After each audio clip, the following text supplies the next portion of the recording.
নমস্কাৰ বন্ধু বান্ধৱীসকল আপোনালোক সকলোকে মই সুৰজ ছেত্ৰীয়ে পুনৰবাৰ টিপছ অসম ইউটিউব চেনেলটোলৈ স্বাগতম জনাইছো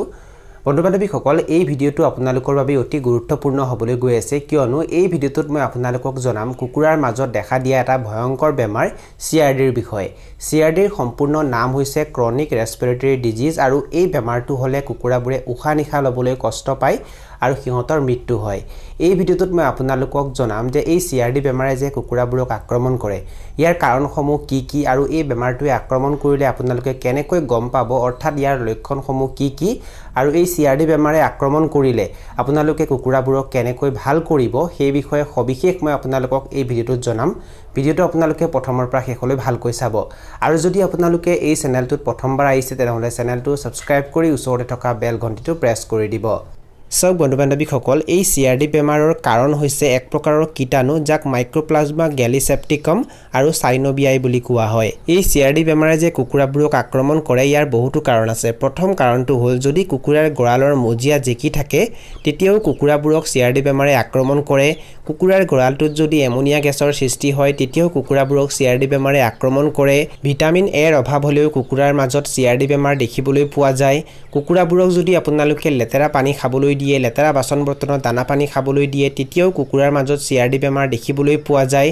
কোনোবাটো কুকুৰাক যদি CRD বেমাৰে আক্ৰমণ কৰে আৰু সেই কুকুৰাটোক যদি আপোনালোকে বাকি সুস্থ কুকুৰাবোৰৰ লগত ৰাখে তেতিয়াও কুকুৰাৰ মাজত CRD বেমাৰ বিয়পি যায় দুৰ্বল কুকুৰাবোৰক যদি আপোনালোকে ভ্যাকচিন কৰে তেতিয়াও কুকুৰাবোৰক CRD বেমাৰে আক্ৰমণ কৰে আৰু ঋতু পৰিৱৰ্তনৰ বাবেও কুকুৰাৰ মাজত CRD বেমাৰ দেখিবলৈ পোৱা যায় এতিয়া মই আপোনালোকক জনাম যে যদি কুকুৰাবোৰক CRD বেমাৰে আক্ৰমণ কৰে তেনেহলে এই বিষয়ে আপোনালোকে কেনেকৈ গম পাব অৰ্থাৎ ইয়াৰ লক্ষণসমূহ কি সেই বিষয়ে সব বন্ধু বান্ধৱীসকল যদি কুকুৰাবোৰক CRD বেমাৰে আক্ৰমণ কৰে তেনেহলে কুকুৰাবোৰে উশাহ নিশাহ লবলৈ কষ্ট পায় সিহঁতে মুখ মেলি উশাহ নিশাহ লয় আৰু সিহঁতে ঘৰ শব্দ কৰে ৰাতি যদি আপোনালোকে ভালকৈ শুনিবলৈ চেষ্টা কৰে তেতিয়া আপোনালোকে গম পাব যে সিহঁতে ঘৰ শব্দ কৰে আৰু সিহঁতৰ নাকেৰে আৰু চকুৰে পানী ওলাবলৈ আৰম্ভ কৰে সিহঁতে দানা পানী খোৱা কম কৰি দিয়ে যাৰ বাবে সিহঁতবোৰ দুৰ্বল হৈ যায় কুকুৰাবোৰৰ ওজন কমিবলৈ আৰম্ভ কৰে আৰু যদি কুকুৰাবোৰে কণী দি আছে তেনেহলে সিহঁতৰ কণীৰ উৎপাদন ক্ষমতাও কম হৈ যায় আৰু লগতে কুকুৰাবোৰে বেছিকৈ হাঁচি মাৰি থাকে এতিয়া মই আপোনালোকক জনাম যে যদি আপোনালোকে এই লক্ষণসমূহ কুকুৰাবোৰৰ মাজত দেখিবলৈ পায় আৰু আপোনালোকে গম পায় যে কুকুৰাবোৰক CRD বেমাৰে আক্ৰমণ কৰিছে তেনেহলে আপোনালোকে কি কৰিব লাগিব অৰ্থাৎ CRD বেমাৰটো আপোনালোকে কেনেকৈ ভাল কৰিব পাৰিব সেই বিষয়ে সব বন্ধু বান্ধৱীসকল যেতিয়া আপোনালোকে এই লক্ষণসমূহ কুকুৰাৰ মাজত দেখিবলৈ পাব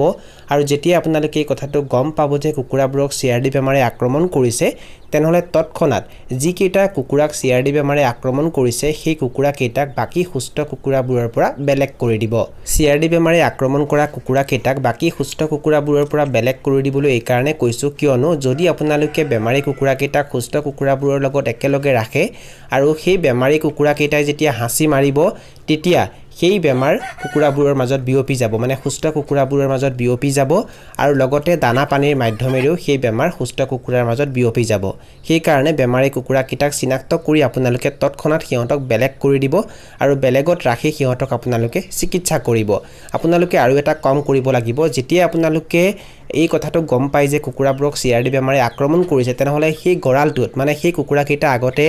যিটো গৰালত থাকে সেই গৰালটোত আপোনালোকে খৰচলিন বীজাণুনাশক ভালকৈ স্প্ৰে কৰি দিব কুকুৰাবোৰৰ উপস্থিতিত কুকুৰাৰ গৰালটোত আপোনালোকে খৰচলিন ভালকৈ স্প্ৰে কৰি দিব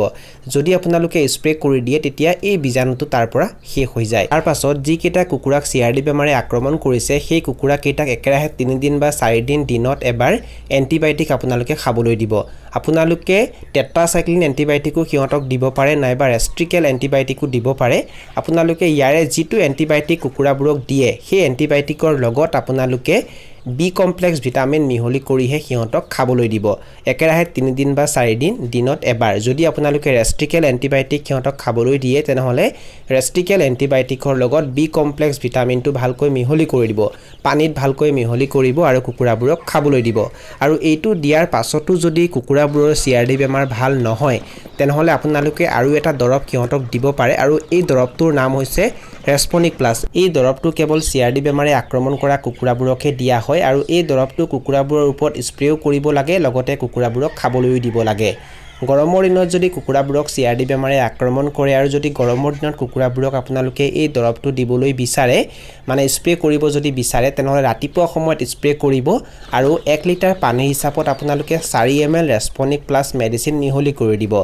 যদি আপোনালোকৰ লগত কুকুৰাৰ সংখ্যা বেছিকৈ আছে তেতিয়া আপোনালোকে পানীও বেছিকৈ ল'ব লাগিব আৰু এই দৰবটো বেছিকৈ ল'ব লাগিব কিন্তু আপোনালোকে হিচাপটো মনত ৰাখিব 1 লিটাৰ পানীৰ হিচাপত 4 ml ৰেছপনিক প্লাছ মেডিচিন আৰু এটো মিহলি কৰি কুকুৰাবোৰৰ ওপৰত ভালকৈ স্প্ৰে কৰি দিব আপোনালোকে যেটো গৰালত কুকুৰাবোৰক ৰাখে সেই গৰালটোত সিহঁতক আবদ্ধ কৰিব আৰু কুকুৰাবোৰৰ নাকে মুখে আৰু সেই গৰালটোত ভালকৈ এই দৰবটো স্প্ৰে কৰি দিব স্প্ৰে কৰাৰ পাছত আপোনালোকে সন্ধিয়া সময়ত কুকুৰাবোৰক এই দৰবটো খাবলৈ দিব লাগিব খাবলৈ দিলে 1 লিটাৰ পানীৰ হিচাপত 1 ml ৰেছপনিক প্লাছ মেডিচিন মিহলি কৰি দিব আৰু কুকুৰাবোৰক খাবলৈ দিব হিচাপটো আপোনালোকে মনত ৰাখিব যদিও আপোনালোকৰ লগত কুকুৰাৰ সংখ্যা বেছিকৈ থাকে তেতিয়া আপোনালোকে পানী আৰু দৰব বেছিকৈ ল'ব লাগিব হিচাপটো আপোনালোকে মনত ৰাখিলে হল 1 লিটাৰ পানীৰ হিচাপত 1 ml ৰেছপনিক প্লাছ মেডিচিন এটো আপোনালোকে একেৰাহে 3 দিন বা 4 দিন কুকুৰাবোৰক স্প্ৰেও কৰিব লাগিব লগতে কুকুৰাবোৰক খাবলৈ দিব লাগিব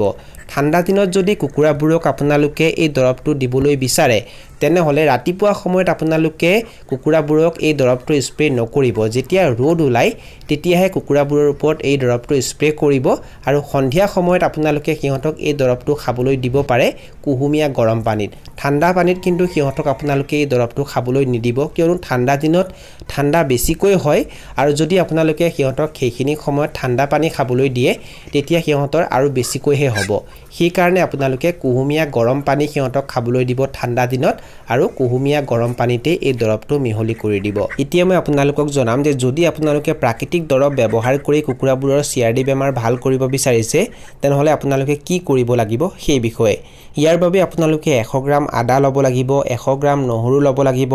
50 গ্ৰাম গুড় ল'ব লাগিব 10টা লং ল'ব লাগিব আৰু এচামুচ হালধি ল'ব লাগিব আৰু এই গোটেইখিনি আপোনালোকে ভালকৈ পিচিব লাগিব আপোনালোকে মিক্সাৰ মেচিনতো এইখিনি পিচিব পাৰে তাৰ পাছত আপোনালোকে 1 লিটাৰ পানী ল'ব আৰু 1 লিটাৰ পানীত আপোনালোকে এই গোটেইখিনি মিহলি কৰি দিব তাৰ পাছত আপোনালোকে ইয়াক অলপ সময় বইল কৰিব পানীখিনি যেতিয়ালৈ মানে 1 লিটাৰ পানী যেতিয়ালৈকে 800 ml বা 700 ml হৈ না যায় তেতিয়ালৈকে আপোনালোকে বইল কৰিব আৰু যেতিয়া 1 লিটাৰ পানী 700 ml বা 800 ml হৈ যাব তাৰ পাছত আপোনালোকে চৌকাৰ পৰা পানীখিনি নমাই দিব আৰু পানীখিনি ঠাণ্ডা হ'বলৈ দিব যেতিয়া পানীখিনি ঠাণ্ডা হৈ যাব তাৰ পাছত আপোনালোকে এই দৰবটো 1 কাপ ল'ব 1 লিটাৰ পানীৰ হিচাপত মানে আপোনালোকে 1 লিটাৰ আকৌ পানী ল'ব লাগিব আৰু তাত 1 কাপ এই দৰবটো মিহলি কৰি দিব আৰু কুকুৰাবোৰক খাবলৈ দিব যদি আপোনালোকৰ লগত কুকুৰাৰ সংখ্যা বেছিকৈ থাকে তেতিয়া আপোনালোকে পানীও বেছিকৈ ল'ব লাগিব আৰু এই দৰবটো বেছিকৈ ল'ব লাগিব হিচাপটো আপোনালোকে মনত ৰাখিব